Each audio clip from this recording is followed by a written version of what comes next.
सचिन पायलट के आइडल ने संसद में बोली ऐसी बात की बीजेपी सांसदों की हुई बोलती बंद। दोस्तों, संसद में चल रही ऑपरेशन सिंदूर पर चर्चा के दौरान झुंझुनू सांसद बृजेंद्र सिंह ओला ने एक ऐसी बात बोली कि बीजेपी के बड़े नेता चुप हो गए। ओला जब संसद में बोल रहे थे तब एक बीजेपी के नेता ने उनको बीच में रोका तो ओला ने कहा कि मैं उस परिवार से आता हूं जिसकी तीसरी पीढ़ी सेना में है। आपने कभी अंगुली तक नहीं कटवाई और हमें सेना पर ज्ञान दे रहे हो। आइए आपको भी सुनाते हैं ओला का बयान।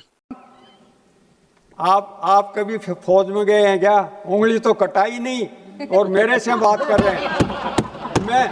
मैं तीसरी पीढ़ी उस परिवार से हूं जिसकी तीसरी पीढ़ी फौज में। इसके बाद ओला ने सरकार पर तीखे हमले बोले और कहा कि 19 अप्रैल को मोदी जी का दौरा था, उसको रद्द किया गया।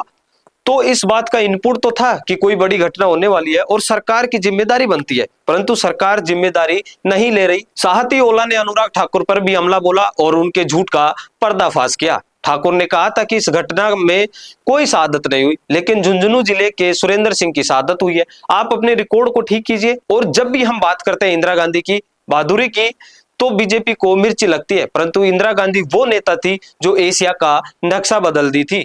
और ओला ने यह भी कहा कि देश में जितने भी बड़े हमले हुए हैं, जैसे पुलवामा हुआ हो, चाहे उड़ी हमला हुआ हो, पहलगाम हुआ हो, कारगिल हुआ हो, अमरनाथ, पठानकोट हमला हुआ हो, ये सभी हमले उस समय हुए जब बीजेपी का राज था और बीजेपी कांग्रेस को गाली देती है। साथ ही हमें चीन से हमले की तैयारी करने की जरूरत है, लेकिन हम पाकिस्तान से नहीं लड़ पा रहे।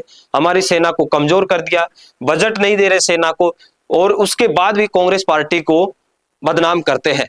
और अब हम बात करेंगे बृजेंद्र सिंह ओला और सचिन पायलट के रिश्तों पर। सचिन पायलट, देखिए, जब भी सचिन पायलट को जरूरत पड़ती है उनकी मार्गदर्शन की, तो वो हेमाराम चौधरी और ओला को ही पकड़ते हैं। देखिए, जिस तरीके से ओला और हेमाराम चौधरी के साथ सचिन पायलट के पारिवारिक संबंध है वो काफी अच्छे हैं। और जब 2020 में अशोक गहलोत और सचिन पायलट के बीच जो सरकार में तनातनी चल रही थी, उस समय बृजेंद्र सिंह ओला और साथ ही साथ हम बात करें हेमाराम चौधरी की, तो वो दोनों ही नेता जो वरिष्ठ नेता हैं कांग्रेस के, वो सचिन पायलट के साथ थे। और उन्होंने ये कहा भी था कि जब 2013 में इलेक्शन हुआ तो कांग्रेस पार्टी की हालात बिल्कुल बदतर हो गई थी और 25-26 सीटें ही कांग्रेस पार्टी जीत पाई थी। परंतु वहां से जिस तरीके से सचिन पायलट ने कांग्रेस पार्टी के अध्यक्ष बने और उसके बाद कांग्रेस पार्टी को एक मजबूत स्थिति में लाके खड़ा किया और 2018 में अपनी सरकार बनाई, उसके बाद भी उनको मुख्यमंत्री नहीं बनाया गया, तो कहीं ना कहीं ये उनके मन में टीस थी। और उसके बाद 2020 में आपको पता ही है मानेसर कांड का, और उसके बाद जब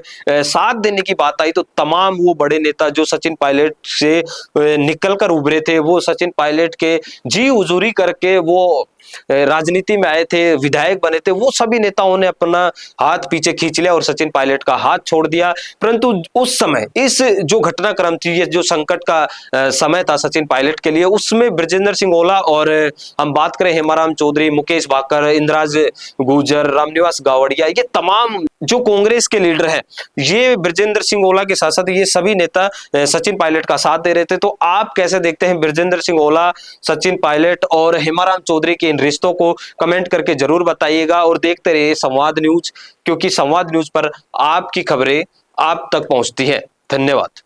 भारत का सबसे तेजी से बढ़ता हुआ डिजिटल न्यूज चैनल, जिसका परिवार 4,17,000 लोगों से भी ज्यादा बढ़ रहा है, वो संवाद न्यूज चाहता है हर जिले और हर राज्य में मीडिया पार्टनर्स। तो अगर आप बनना चाहते हैं संवाद न्यूज के पार्टनर्स, तो कांटेक्ट करें नीचे दिए गए नंबर्स पर। इसके अलावा अगर आप वीडियो एडिटर बनना चाहते हैं या फिर न्यूज इंडस्ट्री में बतौर इंटर्न सब सीखना चाहते हैं, तो संवाद न्यूज के जयपुर हेड ऑफिस में काम करने के लिए संपर्क करें स्क्रीन पर दिए गए नंबर पर।